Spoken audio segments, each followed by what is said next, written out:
네, 이제 지방선거가 8일 앞으로 다가오면서 정치권은 한 석이라도 더 얻기 위해서 총력을 펼치고 있습니다. 여야는 후반기 원 구성을 놓고도 기싸움을 벌이고 있는데요. 정치가 있는 저녁 정가는 오늘은 김성환 평론가와 함께 얘기 나눠보겠습니다. 어서 오십시오. 네, 안녕하세요. 네, 안녕하세요. 어젯밤에 이제 정호영 보건복지부 장관 후보자가 자진 사퇴했죠. 형식은 자진 사퇴지만 사실상 지명철회라고 보는 시각도 많은 것 같아요. 네, 사실상이 경질이라고 봐야 되겠죠. 네. 근데 본인이 아마 의지가 굉장히 강했던 거 아닌가 이렇게 생각할 수밖에 없는데요. 네. 근데 마무리가 굉장히 보기 안 좋았어요. 제가 볼 때는 그래요. 왜냐하면 최소한 이렇게 스스로 자진 사퇴를 한다. 43일 동안 일종의 이제 버티기를 하다가 자진 사퇴를 한 모양이 돼버렸잖아요. 네. 근데 그랬다고 하면 임명권자인 대통령한테 누를 끼쳐 죄송하다. 그 얘기만 하면 되는 거거든요. 근데 법적, 윤리적, 도덕적으로 아무나 안 문제 없다. 이런 식의 얘기를 왜 불필요하게 붙이는지 잘 모르겠어요. 그걸 보면서 저는 제 생각입니다만 수사를 의식해서 저렇게 했던 것이 아닐까. 네. 그러니까 사실 자녀 입시 문제와 관련해서 굉장히 많은 의혹들이 제기되지 않았습니까? 예. 근데 만약에 본인이 중도 사퇴했을 경우에 자녀들이 앞날하고도 직결되는 문제가 있었고 또 이른바 조국 사태가 연상된다고 하는 얘기들이 많이 있었잖아요. 또 수사를 해야 된다고 하는 목소리도 적지 않았고 그렇기 때문에 장관이 임명되지 않으면 혹시 그런 일이 또 벌어지지 않을까 우려했던 것 아닐까 싶어요. 근데 사실 맞지 않죠. 그러니까 대통령이 임명하고 난 다음에 국회에서 인사청문 보고서도 제대로 채택이 안 된 상황에서 이런 식으로 버티는 것은 현 윤석열 정부에도 상당히 큰 부담이 될 수밖에 없었던 상황이다. 마무리도 좋지 않았다 이렇게 생각합니다. 예. 만약에 임명 강행을 했다면 윤석열 대통령 입장에서도 상당히 정치 부담을 갖고 갈 수밖에 없고 국민의힘 입장에서도 이 지방선거를 앞두고 상당히 좀 악재가 될 수 있을 뻔한 그런 상황이었는데 그렇죠. 일단 이 자진 사퇴함으로 해서 일단 그 부담이 이제 덜게 된 셈이에요. 자, 이게 이 지방선거와 관련해서는 국민의힘 쪽에 좀 뭐랄까요, 이 긍정적 요인이 될 수 있는 측면이 있습니까? 일단 변수가 사라졌으니까요. 네. 그런 면에서는 국민의힘에 오히려 긍정적인 측면도 있다 이렇게 생각하는데요. 아마 선거를 여러 번 치르신 분들은 다 아시겠지만 선거에서는 악재도 호재로 바꿀 수 있고요. 호재도 악재로 바꿀 수 있는 거예요. 예. 근데 어찌 보면 국민의힘한테는 악재이잖아요. 악재인데 그 악재가 제대로 부각이 안 되는 거예요. 그러니까 한독수 국무총리하고 그다음에 한동훈이라는 이름에 다 가려져 버려서 정호영이라는 이름은 잘 보이지도 않았던 거예요. 그러니까 사실 악재가 악재처럼 안 보이는 현상이 나타난 건데요. 그건 어찌 보면 민주당의 패착이다. 이렇게밖에 해석이 안 되는 거예요. 왜냐하면 사실은 이번 인사청문회에서 제일 핵심적인 인물은 한독수 국무총리 후보자이기도 하지만 더 핵심적인 인물은 한동훈 법무부 장관이었어요. 애초부터. 네. 그러니까 이른바 민주당이 검찰 수사권 축소 법안을 통과시키는 그 명분도 사실은 한동훈 후보자와 관련돼 있을 수밖에 없는 거란 말이에요. 이른바 검찰공화국을 만들 것이다라고 하는 우려에서부터 시작된 일이기도 하거든요. 그렇다면 한동훈 후보자 임명을 막기 위해서 어떻게 할 것이냐를 생각을 했었어야 하는데 한독수 후보자 임명 동의안 처리 문제에 질질질질 끌려다녔단 말이에요. 그러니까 한번 다시 복기를 해보면 그런 거죠. 한독수 후보자 임명 동의안 처리를 만약에 해줄 것 같았으면은 미리 먼저 선처리해주고 협조한다고 얘기하고 난 다음에 장관 임명 강행하면 그건 오롯이 윤석열 정부, 윤석열 대통령의 책임이다. 이렇게 가버리든가 아니면은 부결할 것 같았으면은 한동훈 후보자 임명을 생각한다고 한다면 한독수 국무총리 후보자 부결을 먼저 해버렸어야죠. 하고 난 다음에 만약에 한동훈 후보자 임명하면 총리 없이 간다. 이렇게 결기를 보여줬어야 하는데 이것도 아니고 저것도 아니고 질질질 끌려가다가 결국은 궁지에다 몰리고 난 다음에 지방선거 생각해서 당론으로 한독수 후보자 임명 동의안 처리한다. 이런 모양새가 됐다는 거예요. 네. 그러니까 민주당 지지자들이 볼 때에도 매우 실망스러운 모습이고 전략 부재가 그대로 노출될 수밖에 없었던 상황이다. 그러니까 정호영 후보자는 애초에 보이지도 않았던 거죠. 그러니까 선거의 변수로도 작용하지 않는 현상이 나타난 것이다. 그러니까 악재를 악재로 만들지 못하는 것 또한 민주당의 실력인데 민주당의 실력을 제대로 보여주지 못한 것이었다 이렇게 생각합니다. 네, 정호영 후보자의 사태는 어느 시점부터는 일종의 이제 상수로 여겨졌던 그렇죠. 것 같습니다. 네. 네. 어쨌든 이제 민주당 입장에서 보면 큰 실책을 범한 것이다. 이렇게 이제 해석을 해주셨고요. 자, 이런 가운데 이 지방선거를 이제 한 일주일을 앞두고 민주당 박지원 공동 비대위원장이 오늘 대국민 사과를 했죠. 자, 어떤 내용이었는지 다시 한번 들어보겠습니다.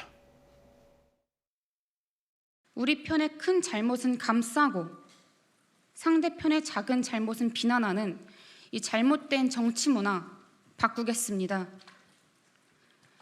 민주당을 팬덤 정당이 아니라 대중 정당으로 만들겠습니다.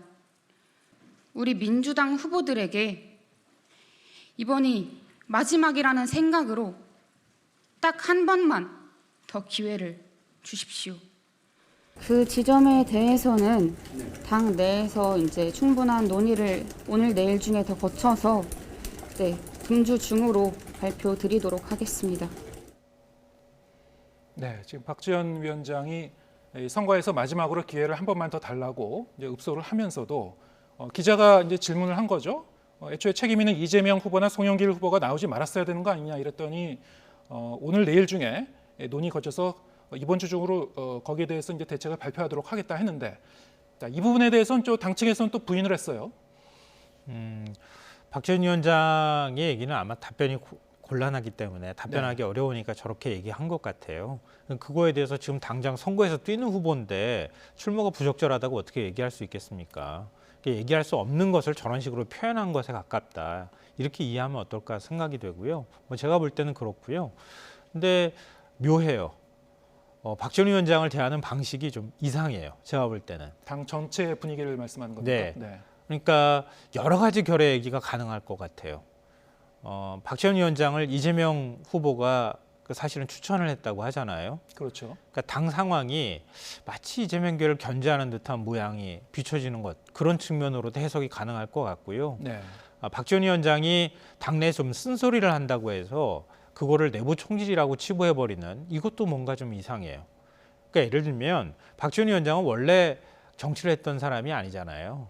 그러니까 민주당에 사실은 지난번에 그러니까 이른바 이제 국민의힘에서 이준석 대표를 비롯해서 이대남 전략을 사용할 때 그때 박지원 위원장이 굉장히 큰 노력을 했던 것도 사실이고요. 네. 20대 여성표를 상당히 많이 가져오는데 기여를 한 것도 맞습니다. 민주당에 두고두고 당의 전략적 자산이 될 것이다 이런 얘기를 했단 말이에요. 그래서 사실 공동 비대위원장이란 자리까지 갈 수 있었던 거예요. 그러면 그 자산이 비록 좀 서툴더라도 뭔가 제대로 목소리를 내게 민주당에서 만들어줘야 민주당이 여러 가지 목소리가 공존하는 당처럼 비춰지지 않겠습니까? 그런데 내부 총질했다고 자꾸 공격을 해버려요.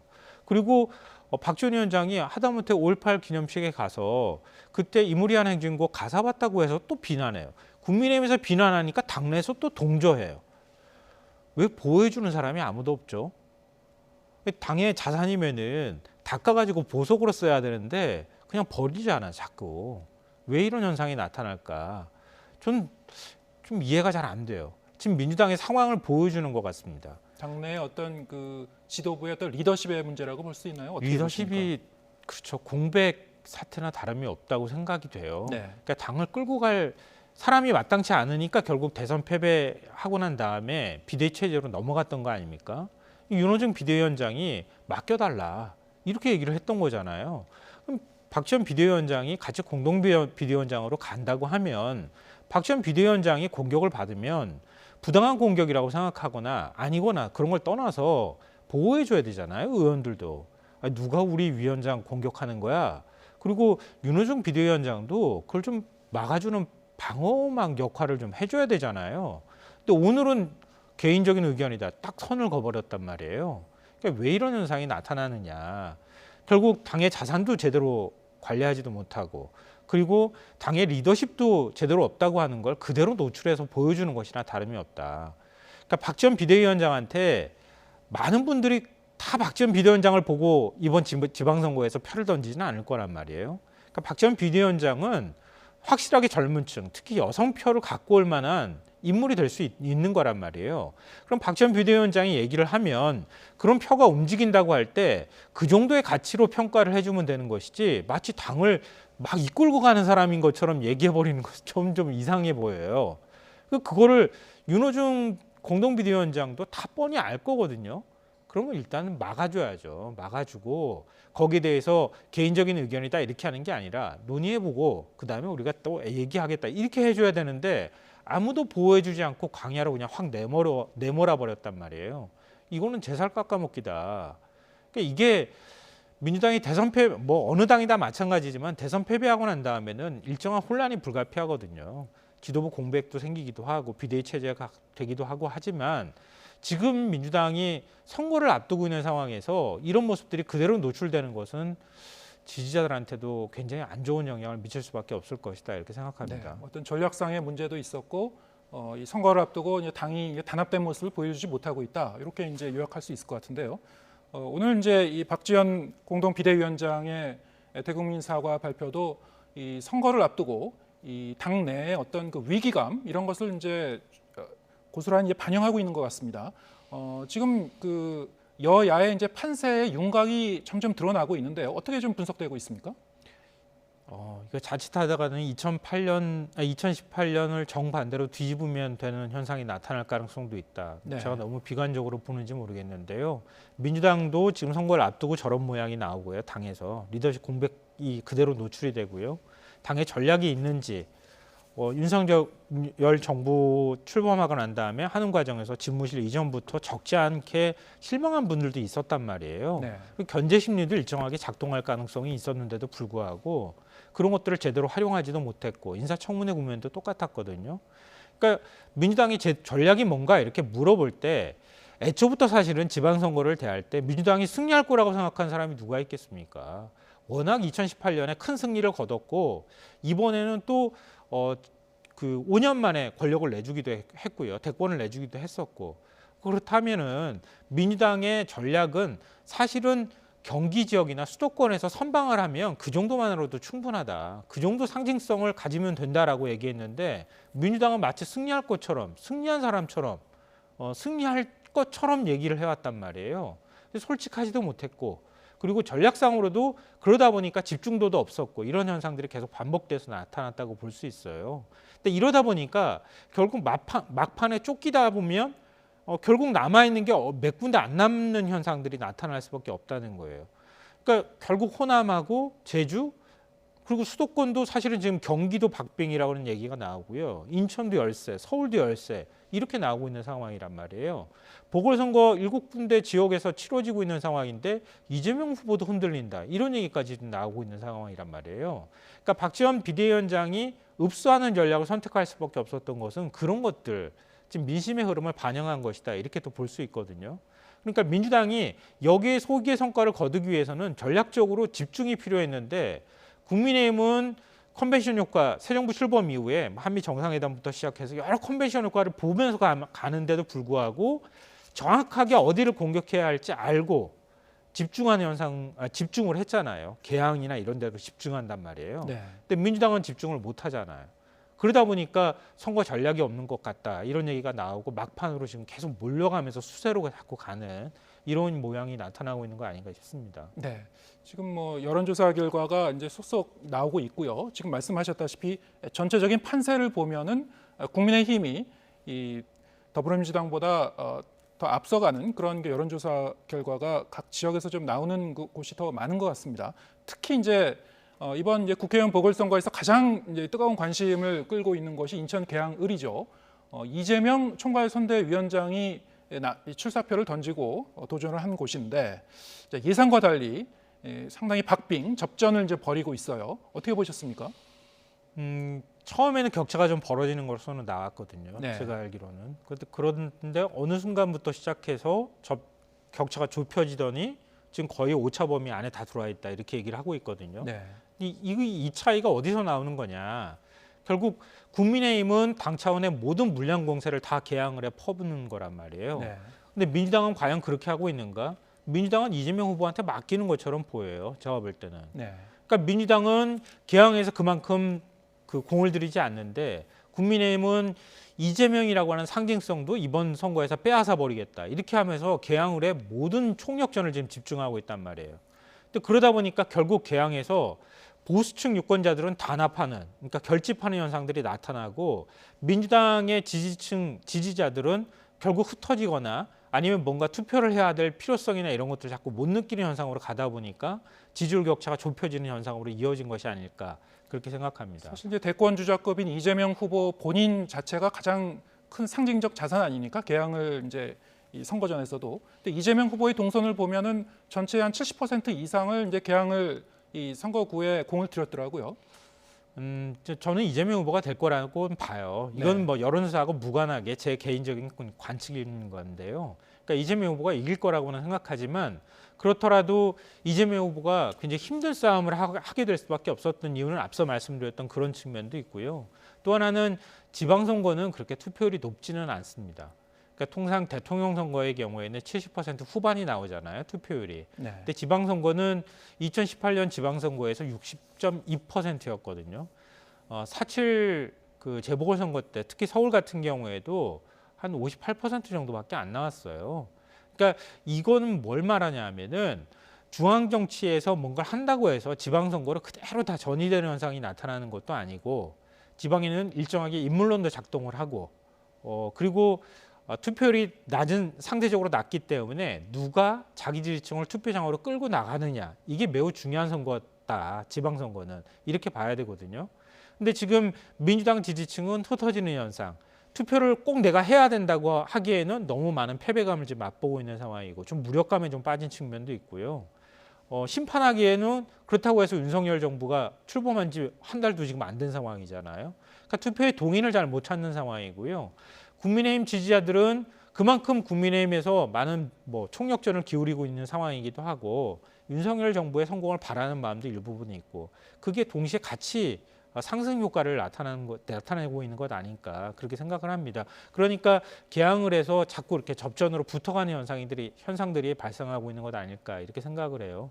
그리고 국민의힘에서 25년대 25일 싸움이다 이렇게 또 슬로건을 만들었잖아요. 예. 그러니까 이재명 후보가 명분 없는 출마를 하고 있다고 하는 점들을 집중적으로 부각하는 이런 점들을 보였는데 물론 이제 국민의힘 후보 역시 개항에 주소지를 둔 거는 불과 한 달도 안 된 지난 2일이었다 이렇게 또 얘기를 하고 있지만 윤영선 후보가 그런 점에 있어서는 명분이 떨어지는 점을 이제 뒤늦게 지금 이재명 후보 측에서 굉장히 부각하고는 있지만 지금까지 상황으로 본다면 국민의힘의 그런 전략이라든가 이런 게 어느 정도 효과를 발휘하고 있다. 좀 냉정하게 평가하면 그렇게 얘기할 수 있을 것 같습니다. 네, 윤영선 후보 측에서도 이제 그 부분에 대해서는 좀 해명한 그 내용이 있었죠. 네, 본인은 해명은 이제, 25년 동안 병원을 운영했다 이렇게 얘기는 계속 하고 병원을 있는데요. 운영했었고, 네. 근데 제가 생각할 때는 물론 그것도 일정 부분 설득력이 있는 얘기일 수는 있겠지만 이렇게 생각할 수도 있어요. 좀 나쁘게 표현하면은 개항을 해서 그렇게 하고 있다고 하면 개항에 소속감을 가질 수 있으면 거기에서 자녀도 키우고 거기서 살아야죠. 집도 사고. 네. 근데 왜 목동에다가 집 사고 거기서 자녀 교육을 시킵니까? 예. 그러니까 그런 면에 있어서는 윤영선 후보도 그렇게 떳떳하다고 말하기에는 좀 어렵다 이렇게 생각합니다. 지금 그 화면에도 이제 여론조사 결과가 몇 차례 이제 나갔습니다만 최근에 나온 이제 개항을 한 여론조사 결과 한 서너 가지 정도를 이제 보면은 전부 다 이제 오차 범위 내에서 이제 접전, 박빙의 승부를 이제 겨루고 있는 그런 상황이고요. 김성환 평론가께서는 이제 이재명 후보가 그래도 이길 것이라고 이제 전망했습니다만 지금 전문가마다 이제 전망은 좀 계속 좀 엇갈리고 있는 것 같아요. 그래서 끝까지 좀 봐야 될 것 같습니다. 뚜껑은 좀 열어봐야 될 것 같고요. 우리가 그 여론조사 가운데요 제일 많이 틀리는 게 지방선거 여론조사예요. 네. 방송사 출구조사도 제일 많이 틀리는 게 지방선거 여론조사거든요. 그래서 전국적으로 여론조사 결과 나중에 출구조사 발표할 때 보면은 이 범위를 정하잖아요. 대통령 선거처럼 누구 당선 확실 당선 유력 이런 거 못 하잖아요. 네. 그건 뭐냐 하면은 그만큼 사실 지방선거는 앞서 제가 조직세가 굉장히 중요하다 이렇게 말씀을 드렸지만 여론조사에 응답할 만큼 관심도가 그만큼 높지 않을 뿐더러 여론조사 응답을 적극적으로 하는 층이 또 적극적으로 하는 그런 현상들이 또 나타나고 있거든요. 그러니까 지금 오차 범위나 접전이라 하더라도 실제 결과는 이거보다 더 벌어질 가능성이 있다. 개인적으로 저희가 그렇게 예측하기 때문에 말씀을 드린 겁니다. 예, 알겠습니다. 국회 상황도 살펴보겠습니다. 지금 여야가 원구성 협상을 놓고 난항을 겪고 있는데요. 그 목소리 먼저 들어보겠습니다. 박홍근 원내대표도 원구성 협상을 원점에서 논의하겠다라고 얘기했습니다. 지난 7월 국민 앞에서 했던 여야 합의를 전면 부정한 것입니다. 국회의장과 법사위원장은 서로 다른 정당이 맡아야 합니다. 이것이 협치를 위한 여야의 상호 존중입니다. 국회의장과 법사위원장의 일당 독식은 의회에서 일당 독주를 의미할 뿐입니다. 전반기 국회의장 임기 만료 5일 전까지 후반기 새 의장단을 선출해야 합니다. 바로 오늘입니다.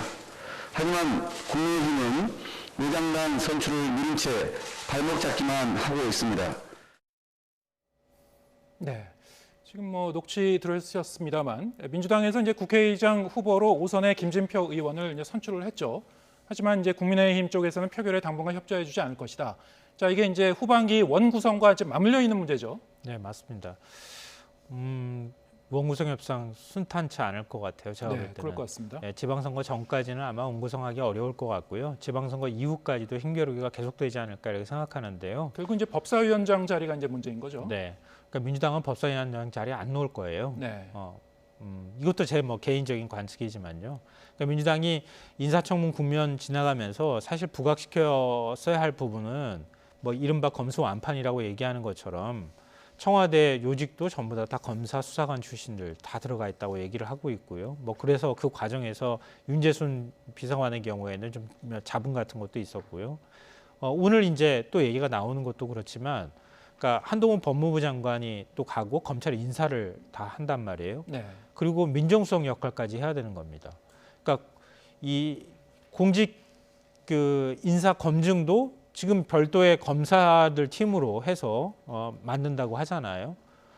그러니까 모든 권한이 다 법무부로 집중되는 현상이 나타나고 있는 상황인데, 이른바 검찰 수사권 축소법안 민주당이 강행 처리하듯이 지금 통과시켰잖아요. 사개특위도 역시 이제 앞으로 구성해야 합니다. 국민의힘에 협조 안 할 가능성이 매우 높고요. 중대범죄수사청 지금 만들겠다고 하는데 거기까지 가야 사실 검찰 수사권 축소가 이루어질 수 있는 상황이거든요. 근데 법사위원장 자리 거기 놓치고 난 다음에 민주당은 할 수 있는 수단이 없을 거예요. 제가 볼 때는. 그러니까 어떤 약속 파기를 했다고 하는 비난을 감수해서라도 지금까지는 전략 부재가 노출된 상황이지만 국회 원구성에 있어서만큼이라도 민주당이 170석 가까운 의석을 아직도 갖고 있는 상황이기 때문에 그 주도권을 놓치려고 하지는 않을 것이다. 그러니까 법사위원장 자리 안 놓치려고 하면 국민의힘은 그럼 국회의장 우리 표결에 참여 못하겠다 이렇게 지금 하고 있는 상황이란 말이에요. 이 힘겨루기가 굉장히 오랫동안 지속될 가능성이 있다. 이렇게 생각하는데요. 결국은 이제 마지막에 어떤 모양이 나올 수밖에 없느냐면은 누가 더 다급해지느냐 이 문제일 거예요. 물론 이제 국민 여론이 어디로 가느냐 이걸 또 지켜봐야 될 부분이긴 하겠지만 윤석열 정부가 하고 싶은 부분이 굉장히 많단 말이에요. 네. 근데 민주당이 국정 발목 잡기 하고 있다고 하는 이런 프레임이나 이런 것들을 얘기할 가능성도 있지만 결국 더 다급한 사람은 윤석열 대통령이나 국민의힘일 수밖에 없다. 그러니까 그런 상황에서 국회 원구성 빨리 해야 된다고 더 다급하게 얘기할 수밖에 없다는 거죠. 그러니까 민주당은 그런 면에서 물론 민주당도 여러 가지 개혁 법안 처리나 이런 것들에 대한 부담감, 국민 여론에 대한 부담감들은 가질 수 있겠지만 그런 측면은 사실 민주당이 가지고 있는 무기가 조금 더 많다고 봐야 될 것 같아요. 그러니까 제가 볼 때는 그런 점에서 상당 기간 공전할 가능성이 있다. 그러니까 국민의힘이 어디까지 뭐 양보를 하든 아니면은 네. 민주당하고 협상을 하든 예. 국민의힘의 협상력이 결국은 국회 원구성을 좌우할 가능성이 있다 이렇게 생각합니다. 네. 어느 정도의 정치력을 발휘할지 그걸 잘 지켜봐야 될 것 같습니다. 오늘은 김성환 시사평론가와 함께했습니다. 고맙습니다. 네.